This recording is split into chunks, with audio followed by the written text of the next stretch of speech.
Welcome to the Shootin' Show. Stand by for shots fired. Hello, I'm Johnny Rowland, and welcome again to this week's edition of the Shootin' Show. We're shooting at a different place on the farm today because they're cutting trees back behind our range, and we darn sure don't want any accidents. Even though the people are somewhat removed, we don't want any accidents. So we're out here next to the watermelon field, and I think we're going to shoot some watermelons today if we have time. Anyway, we're so glad to have you with us.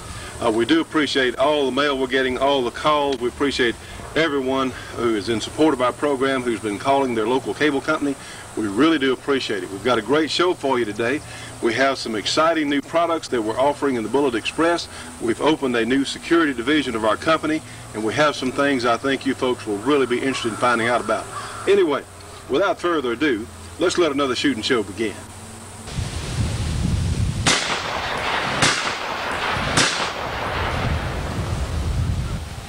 Friends, first gun I'm going to look at today is the MAK-90 Sporter, and this is the civilianized version of course, the AK-47.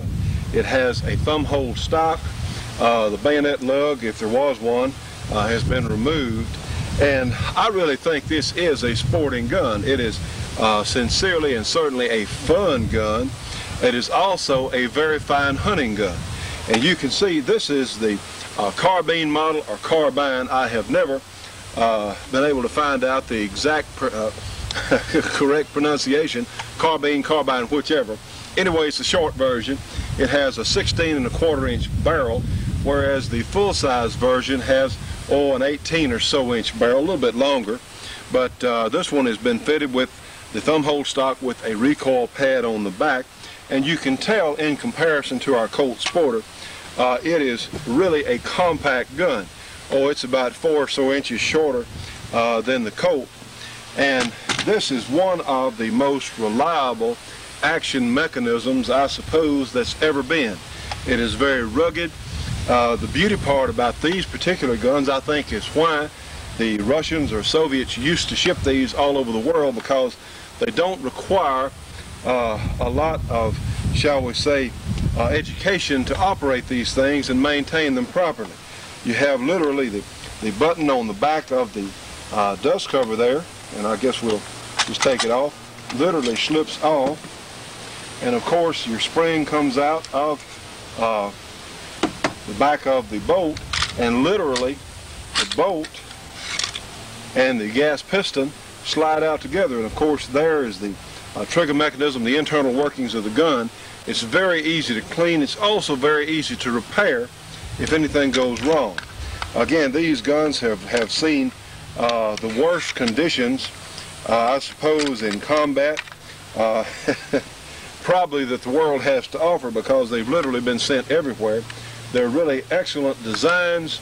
They are durable, and they're a lot of fun. You know, there's no reason at all that we as Americans cannot own these guns. These, of course, are semi-automatic only, and the reason that we're featuring a good number of semi-automatics, and these in particular now, as you've seen the SKs and AKs on programs in the past, you know, we may not be able to buy these much longer. The people in Washington may literally cut off the importation and sale of these guns here in the United States. Before it's over with, we look for them to discontinue sales of the Colt Sporter models, and for that matter, anything else in semi-automatic, and then of course it's just a matter of time until they start calling revolvers semi-automatics, and they take these away too. Friends, these people in Washington and on local levels who don't have a clue about guns or shooting, or why we as gun owners like to have these guns, they've got to be stopped. We've got to contact our people on a local level. We've got to write to our senators, to our congressmen. Friends, we've got to stop it. It has to be done, because there's no reason in the world that we should not, as responsible citizens, be able to own these guns, and we cannot let these people take them away. I heard G. Gordon Liddy say a little earlier on the radio, on his radio program, an example of gun control. Let's look at Bosnia, the armed Serbs against the unarmed Bosnians. People say, well, that could never happen here. Well, we're developing more and more ethnic and minority separation here from the mainstream. We're developing all kinds of social problems. Who knows what could happen here? Look what happened during the rash of hurricanes in recent years, when the National Guard and the police literally, speaking of police, also riots, when the police could not protect the individual at home. I understand in California and Los Angeles during some of the riots, the police told some of the people who were begging for assistance, said, look, we got more than we can do, you're on your own. Well, friends, if you have one of these guns right here, if you are on your own, you can pretty much deal with any situation that you're faced with. Now, friends, of course, we put our MAK back together. These guns come with 5-round magazines, and they're so simple. And that's one thing that I'd like to compliment. This gun is made by Norinco in China. There are a couple of other sources. You can get them from a couple of European countries, and as far as I know, they're all very fine guns. We know for a fact that the Chinese stuff that we've been seeing for, the past several years has been of excellent quality. It may not be as pretty or as well finished as, say, some of our things here, or some of the European guns, or even Japanese manufactured guns, but they work. They're very serviceable. The materials they use are of excellent quality, and they do work, and that's what's so important. If the gun doesn't work, it's no good, so they have the main part down to a science there, certainly. Now, friends, you know, some people are asking, well, why do these guns look like this versus this very fine Remington 742? Well, that brings up another point.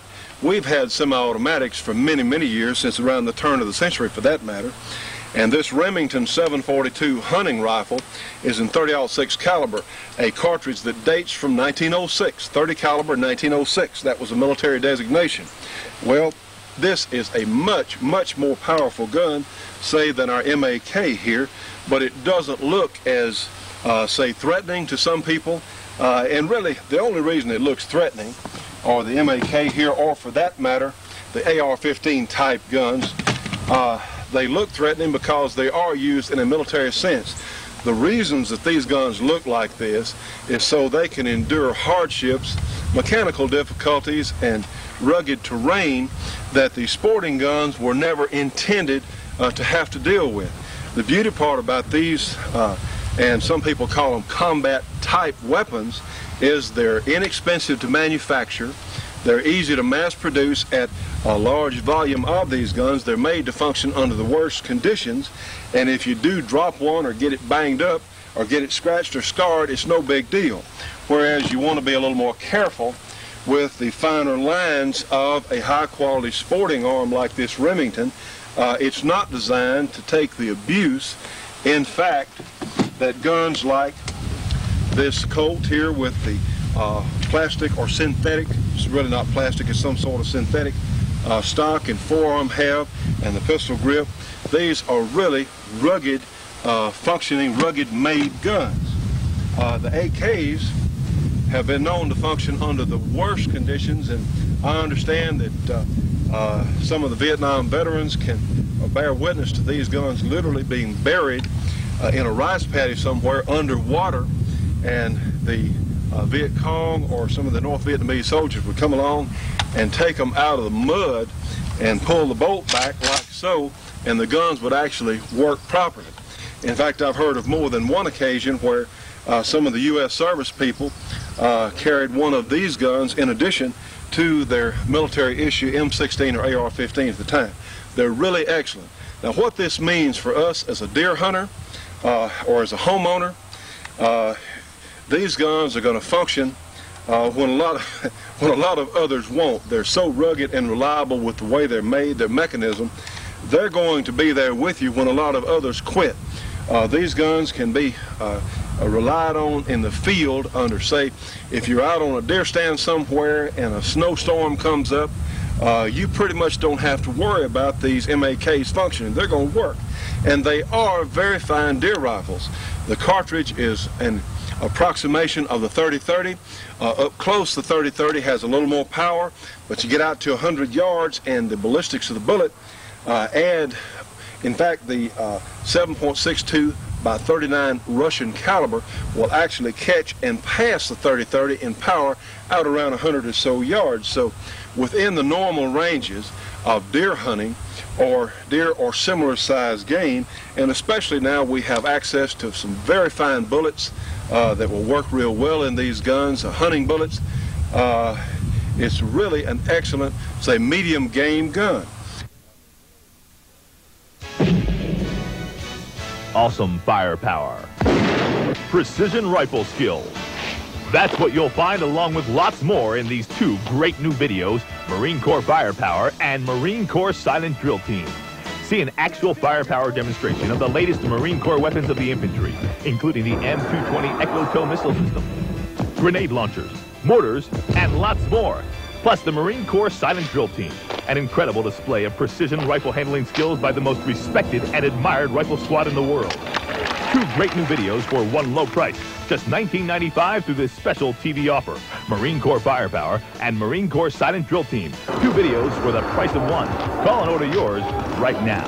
Call toll-free with your credit card ready, 1-800-942-8273. By ordering today, you'll receive this 32-page gun video catalog absolutely free. So order now, 1-800-942-8273. Call now. Now, friends, for the absolute best in monthly shooting magazines, turn to Shooting Times. They have all sorts of excellent features on handguns, rifles, shotguns, and black powder by some of your favorite gun writers. Each month you'll find interesting articles on guns, shooting, reloading, and new products in the firearms industry, along with information on pending legislation of interest to all gun owners. For subscription information, call 1-800-727-4353. Shooting Times, the best there is.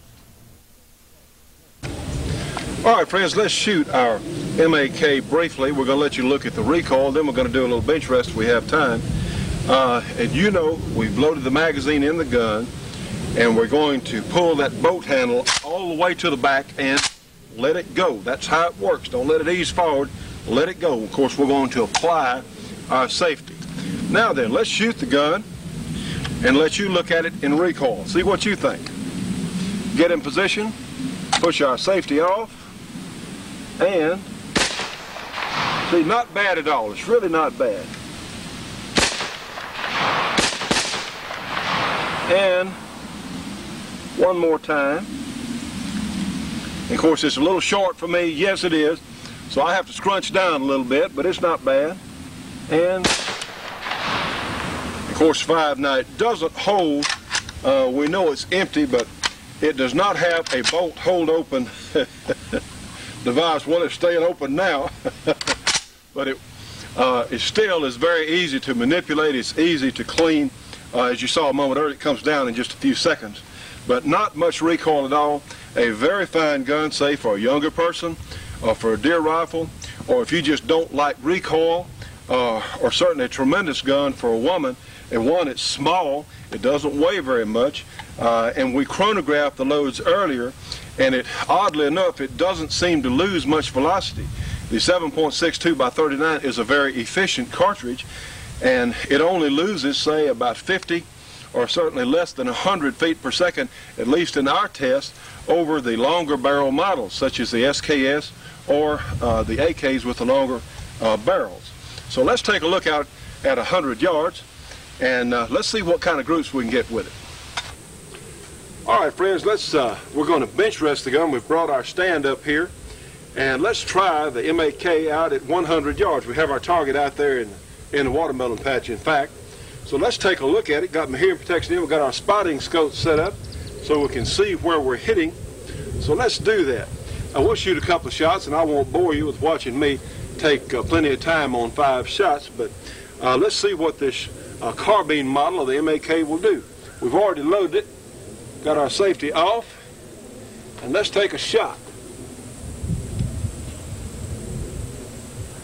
Remember, when you're sighting in, take plenty of time, get comfortable with the gun.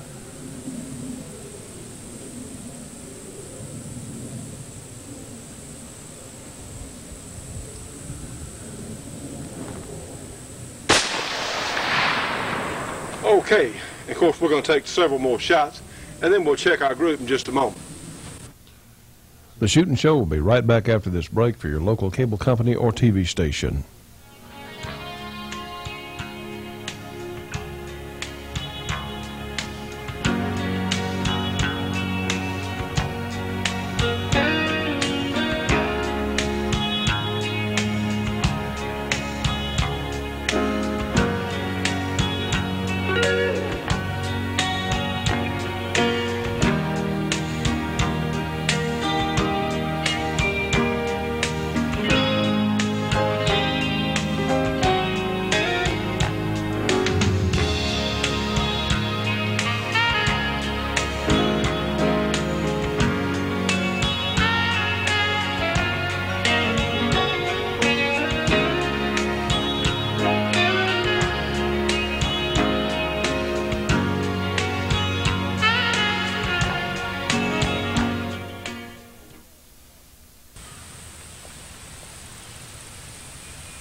Now, friends, we went out and got our target, and as you can tell, we have 5 shots. So I went ahead. Normally I'll take 3 on a hunting rifle, but just for fun, I thought we'd do 5 just to kind of see what the little gun will do. And incidentally, they have very comparatively light triggers. It has it's a long trigger, but it's still a light trigger. You can see this is a 6-inch group. Now that's me shooting an unfamiliar gun with somewhat, shall we say, coarse open sights. I tell you what, friends, with military ball ammunition, that's not bad at all. I promise you, if you scope that little gun, I'll bet you can get it under 3-inch groups for 5 shots at 100 yards. They're roughly equal to, say, a 94 Winchester lever action, and that's not too bad. 5 shots in a 6-inch group, again, with open sights on a windy day at 100 yards. I believe I can deal with that. And like I said, there are scope mounts available for these guns. And I tell you what, friends, let me set this down over here. I think that these are very fine hunting guns. I think they're very fine fun guns. They're extremely reasonable in price. This gun is retailing for a little bit over $200 in some places a little more. 4 or 5 years ago, these guns were running about $600, so they've really come down in price. They're excellent values. They're really a rugged and reliable semi-automatic firearm. I think that you really should consider getting one soon, because if the folks in Washington have their way, these will no longer be available. In fact, they may come around and try and take these up. So I think there's going to be some difficulty in taking as many of these guns up as are out there. But friends, if you're a responsible citizen, I believe if I wanted a semi-automatic gun for home defense, for fun, or for hunting, I believe I'd hurry up and try and get one, because we don't know how long they're going to be available. So anyway, the MAK Sporter, made by Norinco, a very fine gun, excellent value, and I think every responsible citizen ought to have at least one. Hi, I'm Bill McIntyre here in Washington, D.C. with another update from Capitol Hill. For some time, gun control advocates have insisted that law enforcement professionals share their desire to further restrict our gun-owning rights. Despite our knowledge that the opposite was true, our protests often fell on deaf ears. Now there's critical information available which proves beyond any reasonable doubt that gun control is well recognized as a failure by police. In the first professional and scientifically sound poll of a major police organization, results show that the vast majority of police officers polled believe gun control is ineffective in fighting violent crime. This was the primary message of a survey research conducted for the Southern States Police Benevolent Association. Nearly 4,000 law enforcement officers participated in the survey. Nearly 3/4 of them have more than 5 years police experience, and nearly half have more than 10 years. 65% identified gun control laws as the least effective method of combating violent crime. 87% indicated they believe a waiting period only affected law-abiding citizens, not criminals. When asked to identify the most pressing cause of violent crime, drugs and substance abuse were selected by 48%, and the failure of the criminal justice system, early release, inadequate sentencing, no fear of being caught, was singled out by 21% as the primary cause. Another 11% identified a decline in family values and the lack of strong families. Only 1% said guns are a pressing cause of violent crime. 90% agreed that the entire criminal justice system needs major reform. 97% support the right of the people to own a gun for self-protection, and 90% said they believe the Constitution guarantees an individual right to keep and bear arms. These are the kinds of results which confirm the strong alliance rank-and-file police officers have with the basic principles at the National Rifle Association. So the next time someone tries to tell you that the police are in favor of gun control and oppose the NRA, you can let them know the facts say differently. That's all for this week. I'll be back next week with another update from Capitol Hill. All right, people, the voters are screaming about violent crime. What are we going to tell them? How about the truth? We're not keeping violent criminals in prison. Sir, 35 states are under court order to release criminals. The average criminal set free will commit 187 more crimes a year. We're out of prison space. We gotta make more. Good people are getting hurt bad. With the likelihood of arrest and conviction, a murderer will spend 1.8 years in prison. Yeah, and a rapist a couple of months. I'm not in the prison building business. We're in the re-election business. Thank you. Listen, just a handful of repeat offenders commit most violent crimes. We could just stop letting them go. Well, stop giving me the facts and start giving me headlines. How about another gun control law? Yeah, we've already got 20,000 of them. It just don't work. So my gun control plan to restrict firearms sales to citizens will break the back of violent crime and rid our streets of violent criminals. Do we have any questions? Don't let politicians get away with murder. Join the NRA. You know, friends, sometime back on our show, we had started a piece with our good friend Art Alphin on the .58 caliber rifle musket, and we didn't have time on that particular day to finish it. So we'd like to do that today. And let me remind you that Art has the great A Square Company. That's at One Industrial Park in Bedford, Kentucky.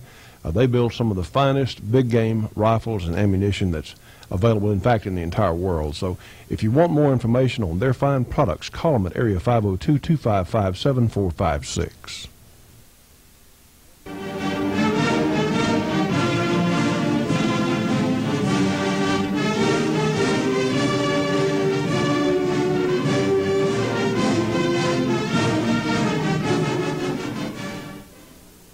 The flintlock smoothbore musket reigned supreme on the battlefield from roughly 1700 to 1855. It was supplanted by the rifled musket, which was an outgrowth of two major developments. The first was percussion priming, which I'll cover in a few minutes. The second was the practical harnessing of rifling for general military use. If you have seen before, a rifled barrel has spiral grooves cut in the bore. The high spots are called lands, and the diameter from the land on one side to the land on the other side is called bore diameter. The diameter from the bottom of the groove on one side to the bottom of the groove on the other side is called groove diameter. The lands cut notches in the side of the bullet, thereby imparting spin. Therefore, the bullet must be groove diameter in order to be spun. But if the bullet is groove diameter, then you can't load it from the muzzle because the bullet won't easily pass through the barrel. In the Kentucky rifle, this was solved by using a ball slightly under bore diameter but held in a cloth patch. This was simply not militarily practical. In the 1830s, a number of methods were tried to circumvent this problem. The most popular and successful was the mini ball. This bullet was made of soft lead and was slightly less than bore diameter for ease in loading. Its base was hollow, and when the propellant gases pushed the bullet forward, they also went into the hollow in the base and expanded the side walls of the bullet into the barrel grooves, thereby engraving the rifling on the bullet and imparting spin. In addition, this also obturated or sealed the powder gases behind the bullet, giving a slightly higher muzzle velocity. Grease was placed in the grooves along the side of the bullet, first to ease passage of the bullet down the bore when loading, and secondly to keep the powder fouling in the barrel soft so that the bullet skirts could scrape some of the fouling out from shot to shot. Lastly, the bullet was conical in shape, and though no one was really thinking of it yet, this greatly increased aerodynamic efficiency over the old round ball. Thanks primarily to the spin imparted to the conical projectile, the rifled musket was much more accurate than the smoothbore. I have two demonstration targets here to illustrate this. One was fired with a Brown Bess, the other with a rifled musket. Both weapons were fired from a rest so as to eliminate as much as possible all variables except the accuracy of the weapon. 5 shots were fired at each target from a range of 80 yards. You can see that only 2 hits were made with the Brown Bess, while a respectable group was made with the rifled musket.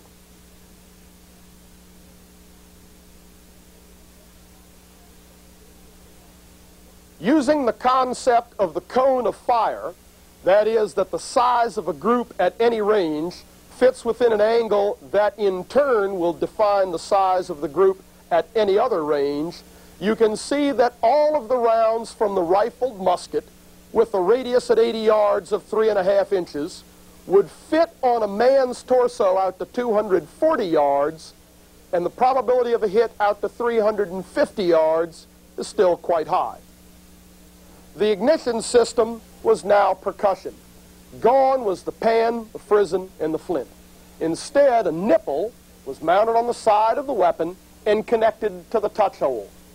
A drawn copper cap with mercury of fulminate in the base was placed upside down over the nipple. When struck by the hammer, the mercury of fulminate exploded, igniting the propelling charge in the barrel.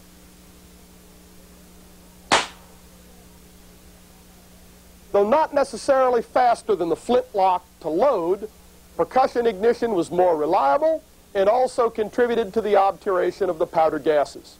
The obturating effects we have mentioned increased the velocity of the rifled musket from roughly 900 to a bit over 1,000 feet per second. In order to harness the increase in combat range, which resulted from the increase in accuracy, the increase in velocity, and the aerodynamic efficiency of the bullet, the rifled musket was equipped with sights. The front sight still served double duty as a bayonet lug. The rear sight, though not fully adjustable, had fold-up leaves which roughly served to compensate for range.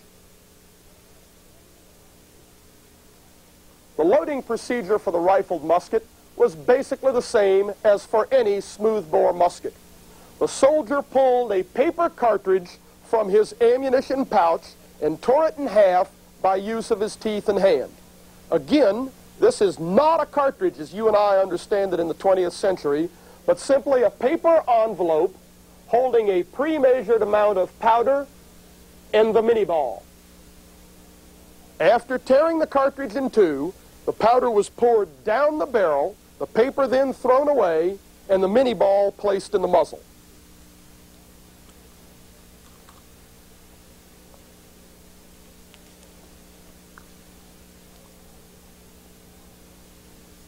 The ramrod was withdrawn from under the barrel, used to seat the mini ball down on the powder, and then returned back underneath the barrel. The hammer was then cocked, a percussion cap placed on the nipple, and the weapon was ready to fire. Now, friends, we'll be right back with more from Art after this break for your local cable company or TV station.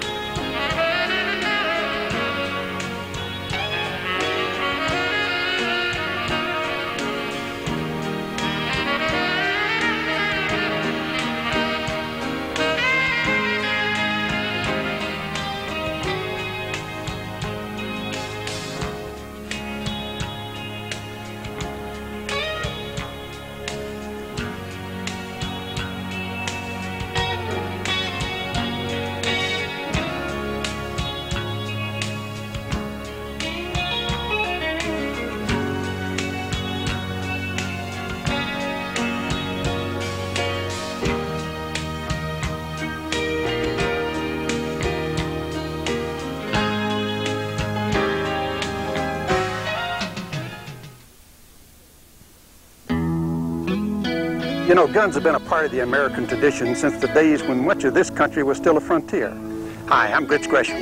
Sure, much has changed since then, but that tradition still carries with it a personal obligation to use guns in a safe and responsible manner, and to speak up if you see others using or storing guns improperly. Remember, for every freedom we enjoy comes a responsibility we must assume. This message is a public service of this station and the National Shooting Sports Foundation. You know, friends, all of us as shooting enthusiasts really should be subscribing to Shotgun News, the trading post for anything that shoots. 3 big issues monthly with literally thousands of firearms bargains. Shotgun News, Post Office Box 669, Hastings, Nebraska. That zip is 68902. That phone number is area 402-463-4589. For MasterCard or Visa subscriptions only, call them at 1-800-345-6923.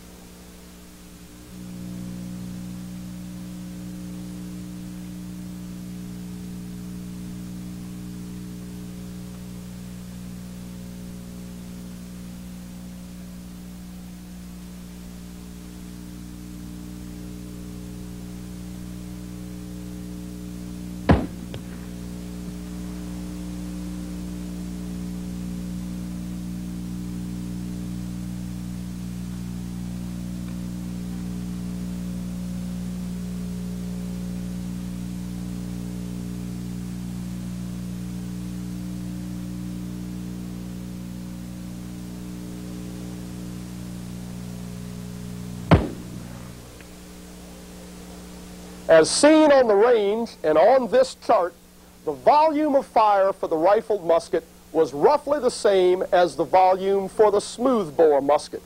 However, the combined battle sight and adjust sight range was nearly 7 times as great as that of the smoothbore musket. The rifled musket was the primary weapon for both sides during the war between the states. It was this increase in combat range which had such a terrible effect upon that war. You have probably heard the slogan that the war between the states was a war fought with 20th century weapons and 18th century tactics. This statement is simplistic rubbish.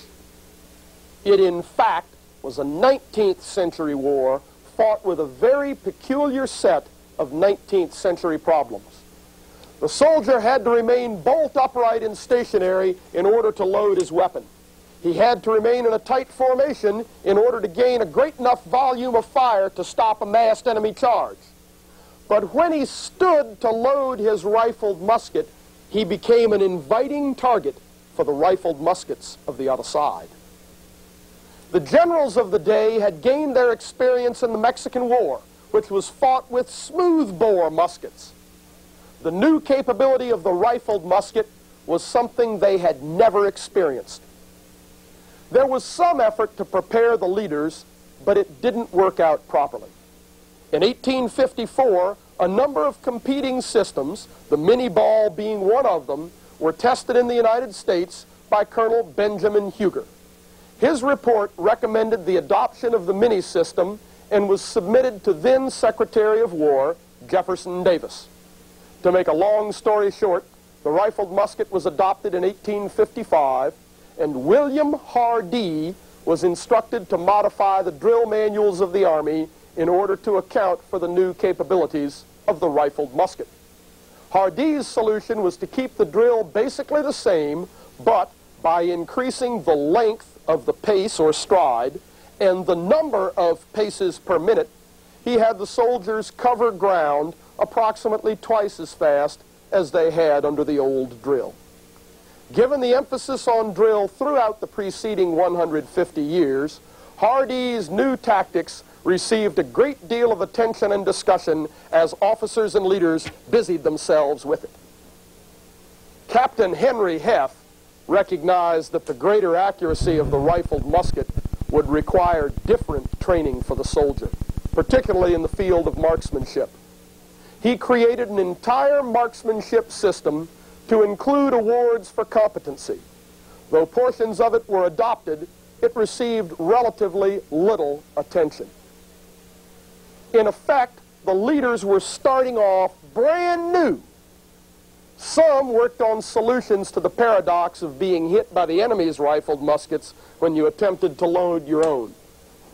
Tactically, both General Forrest of the Confederate States Army and General Smith of the United States Army came up with solutions that looked remarkably similar to the tactics of fire and maneuver and fire and movement that had been in great vogue in the last 30 or 40 years.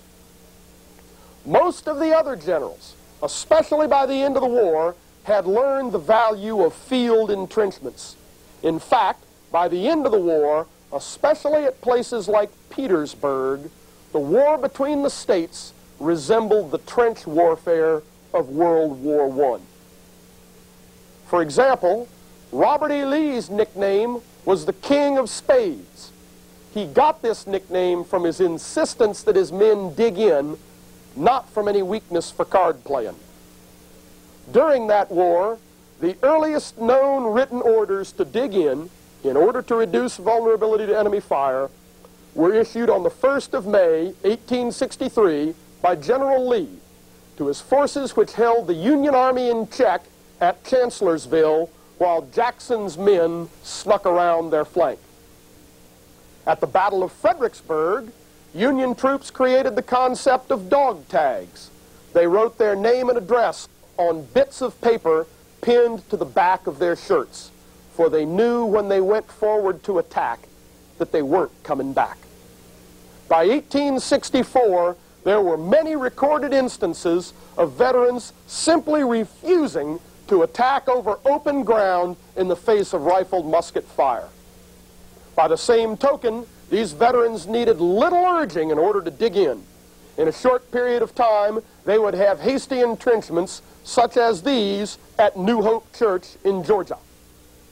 Left for a few days, they would rapidly improve their system of defensive earthworks to include cleared fields of fire and obstacles such as this system at Atlanta.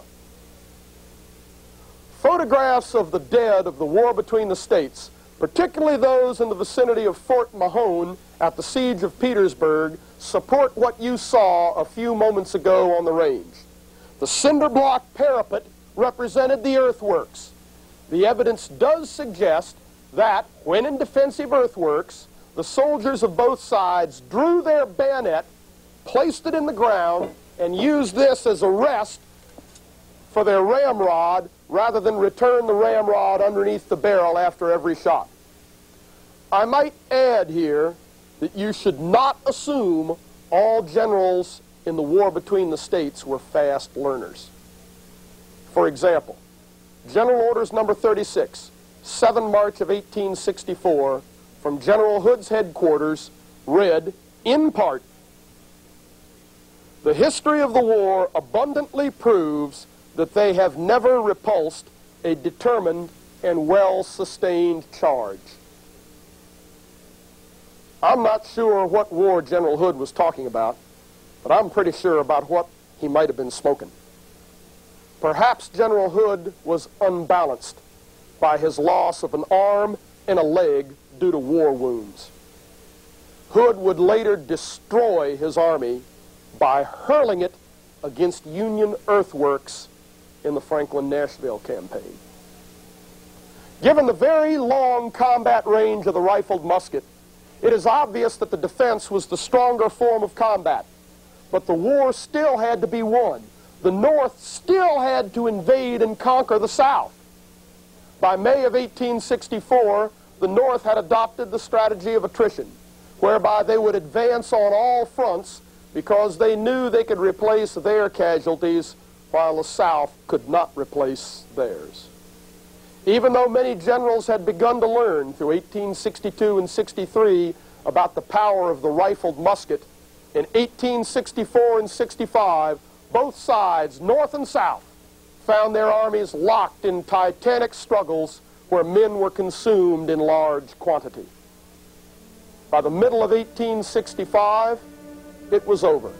The South had been bled to death, not in some war with 20th century weapons and 18th century tactics, but in a 19th century war with a peculiar set of 19th century problems and some serious and intelligent men on both sides trying to find a solution. The final result was probably not what anybody had either foreseen or hoped for.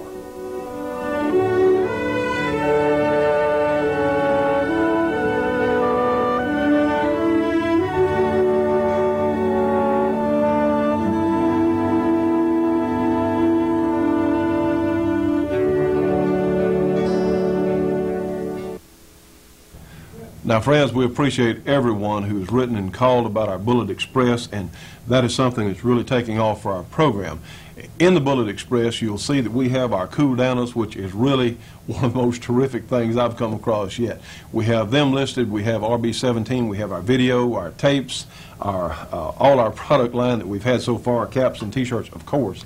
But, friends, there's something new that we're offering, or we certainly will offer to you. I can't show you what's in this black box. I'm sorry, I cannot show this on television. It is nothing illegal. Whoa, don't get the wrong idea, certainly not.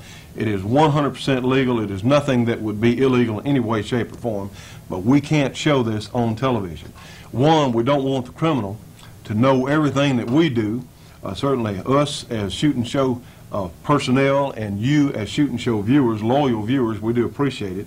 But friends, if you care about your own personal safety, your personal well-being, about your family's personal safety, your children, if you care about keeping your car intact, the things that you have in your home, if you'd like to keep them, we can help you.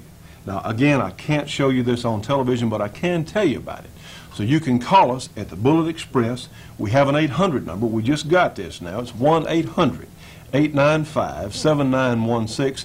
And you call us and give us your name and address, and we will talk back to you. We'll get back to you just immediately. And I'll tell you some of these things that are in this black box. It's very, very economical. Let's say you haven't been able to afford security, maybe for your home in the past, whatever. Well, you call us, and we're going to tell you how you can. So again, 1-800-895-7916. Call us at the Shootin' Show's Bullet Express. We want to talk to you. You know, reliving the past can sometimes open up a whole new future. Hi, I'm Grits Gresham, and take it from me, muzzleloading guns offer a brand new kind of old-fashioned shooting fun. Muzzleloaders provide a uniquely different way to test your shooting skills, and you can also hunt during the special muzzleloading seasons. So take a step back in time and give muzzleloading a try. And to make sure you get the right black powder gun and gear you need, see the real pro in your community. Now, friends, we're going to look at another gun on today's program that I think a lot of you will have an interest in. This is the AMT Backup, double action only in .380 caliber. And you can tell it is really a small handgun in comparison to our 686 with a 2.5-inch barrel. It really is small. In fact, it'll fit all easily in the palm of my hand. You can see that, or at least my hand will cover it. Well, we're going to talk about some uses for backup guns and the caliber itself in just a moment after this break for your local cable company or TV station.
Now then, friends, let's take a look at the little AMT 380 backup. And you know, a 380 has the same relationship to a 9mm as a 38 Special does to, say, a 357 Magnum. The 380 is a smaller case with a little bit less power, just like a 38 Special has a shorter case than the 357. But these are really neat guns. This is the double action only model, and I think you can get a good close-up look of it there. They seem to be extremely well made. The people at AMT are very nice people. We happen to know several of those folks pretty well. And this is a concept that I think will be useful for a lot of people, whether you're a police officer or maybe you carry a larger gun and you want a backup gun, or in fact, if you can't carry a very large gun at all. And certainly, as I've said before, we don't advocate breaking the law. Many areas of the country, I understand even in some parts of California now, are bringing back concealed carry laws because people are concerned for their well-being, and with good reason. Anyway, this is a very slender and slim package, and it's double action only, being as the trigger, and we'll check it, we'll be sure, yes, it is in fact unloaded. The trigger cocks the hammer and releases it, a double action, I suppose, and you don't have an external safety. And every time the gun fires, well, it won't fire again until you have that long and harder double action pull of the trigger. And it is a harder pull.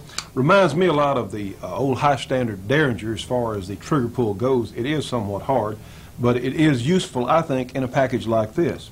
The gun doesn't have any sights because a firearm like this or weapon is designed to be used up close and personal if it has to be used at all. So it will certainly be accurate enough or easily shootable in those circumstances that it would be a necessity to be used in. It holds 5 in the magazine, and with one in the chamber gives you a total of 6. And I'll show you something briefly. We have a 380 bullet here. It's a Winchester silver tip. And then we have the expanded model, which I shot into some hard packed sand. And I think you'll find this really interesting. The silver tips come out of this little backup at about 850 feet per second, but it really gives a classic mushroom, and that's about 60 caliber. And I understand from reports I've read that these are effective as far as defensive bullets. Now, no, this is not a .357 Magnum. No, it's not even a 9mm, but it may be certainly more effective than a lot of us would have thought. And this particular gun, you have such a small and carryable package that it definitely has some uses. Of course, it says backup on the side. I would not replace my first gun with this, no.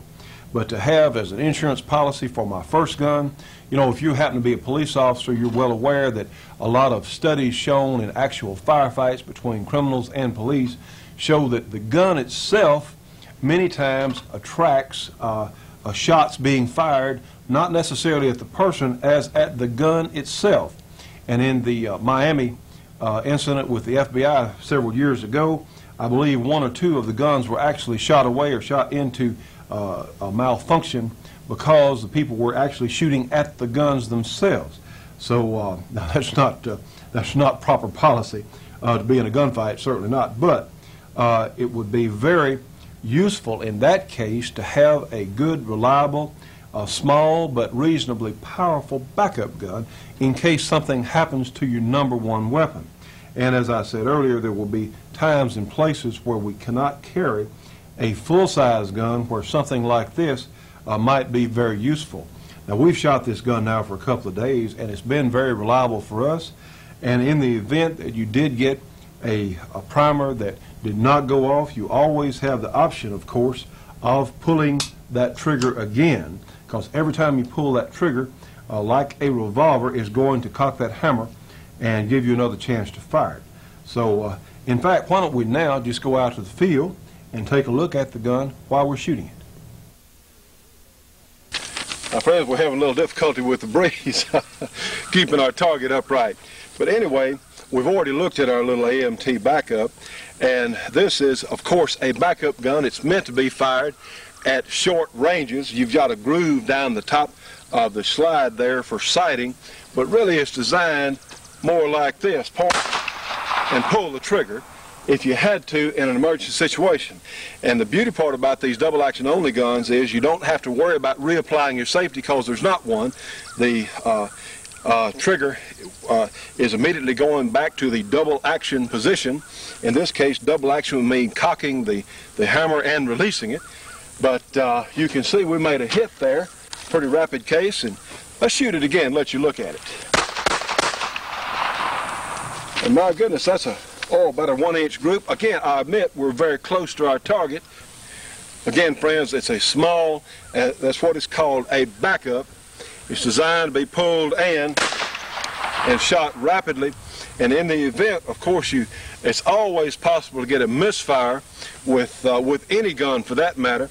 And the beauty part about you have that double action trigger again, you can always just pull the trigger again, and even if a primer is a little bit weak or a little bit hard or whatever else, they'll probably go the second time. But they are, for what they are, they're very fine guns and values. Now, friends, you know we have a tremendous number of action shooters and IPSC shooters who are watching our program. We have a lot of people who want to get into the action shooting sports. So we're going to visit a recent steel challenge and let you see some of the pros at work. Completes the CP roundabout stage with a score of 13.44 seconds. Now up on the line is current USPSA national champ Jerry Barnhart, who also won this match in 1987.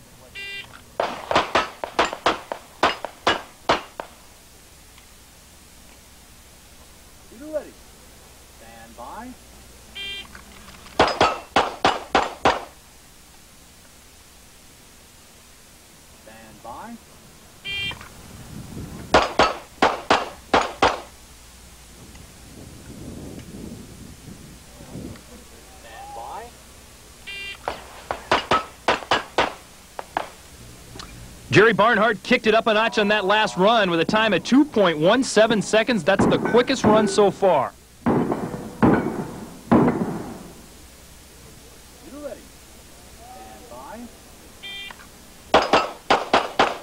Jerry completes the stage with a time of 10.25 seconds. Next up is the defending women's world champion, Judy Woolley. We asked Judy if returning as the world champ put any extra pressure on her performance. I think last year I kind of played my hand out. You know, I won it by almost 16 or 17 seconds. And I thought, boy, now they know what I can do, and they're going to be out working for it. Stand by.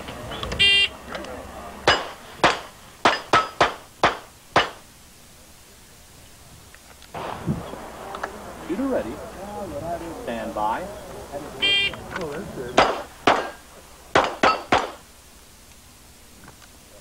Stand by.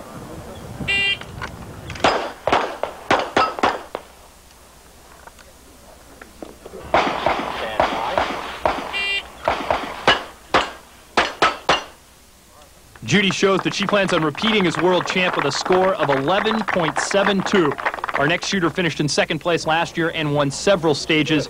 Here is Arnt Magmeyer from Norway.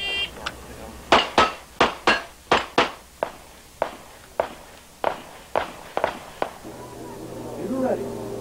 Stand by.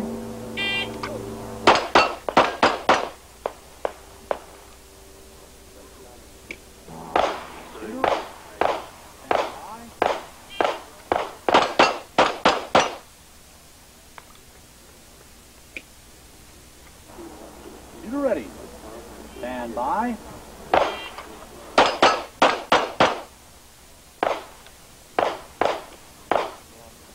Shooter ready. Stand by. Arnt lowers the world record on this event by 0.2 of a second with 4 runs under 2.4. This is only the first stage, and we have already 2 world record scores. The shooters have really prepared for this tournament. Our next shooter has the ability to set a record on any stage he shoots. He's the current world champ, Jethro Dionisio from the Philippines.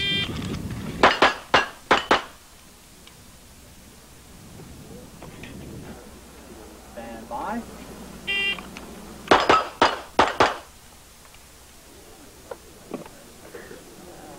Shooter ready. Stand by. Jethro has started out of the gate with 3 identical runs of 2.19 seconds, but he missed a plate on that third run. That miss will cost him a 5-second penalty. He can throw out that score if he stays clean on the next 2 runs. Jethro's reputation of shooting on the edge has come to fruition. He has missed a second plate and will have to eat a 5-second penalty. That all but puts him out of the running for the overall championships. Jethro missed another plate on his last run, but was able to pick it up before hitting the stop plate. His score of 14.20 seconds puts him at a huge disadvantage in the match. Looking at the overall results of the CP roundabout stage, Arnt Magmeyer starts off the tournament with a stage win. Brian Enos is second. Third goes to Doug Koenig. Fourth, Rob Leatham and Jerry Barnhart rounds out the top 5. The Super Squad is now moved to the Colt Speed Option event. In this stage, the shooter has the opportunity to deduct 2 seconds from his run by placing a shot on the option plate at 25 yards before hitting the stop plate. Last year, Jethro Dionisio shredded the world record on this stage with a 3.96 total time for 4 runs. He'll need to match that time just to stay in the running for the championship.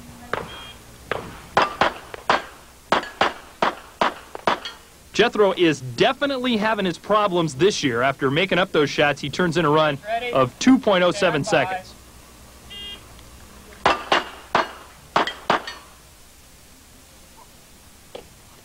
Stand by.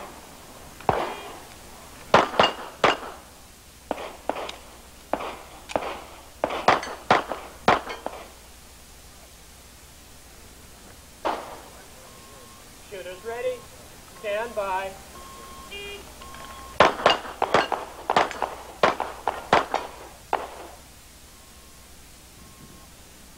Shooters ready. Stand by.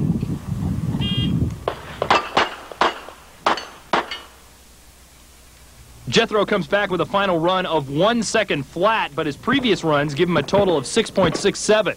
This will let the rest of the Super Squad breathe a bit easier. Up next is Mike Voigt. Mike is a perennial top 10 finisher at the Steel Challenge.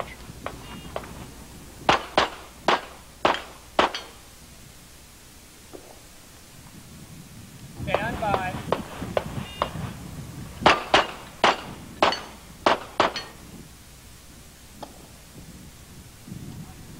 Shooters ready. Stand by.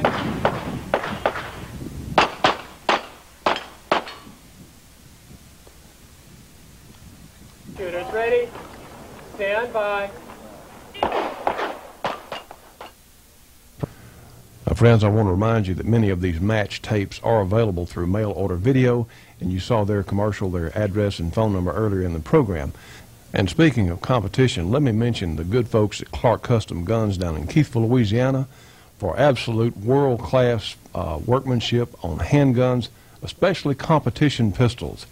They are really without peer, one as people and two as skilled craftspeople. I'll say craftspeople because Kay Clark's down there, and I won't say craftsmen.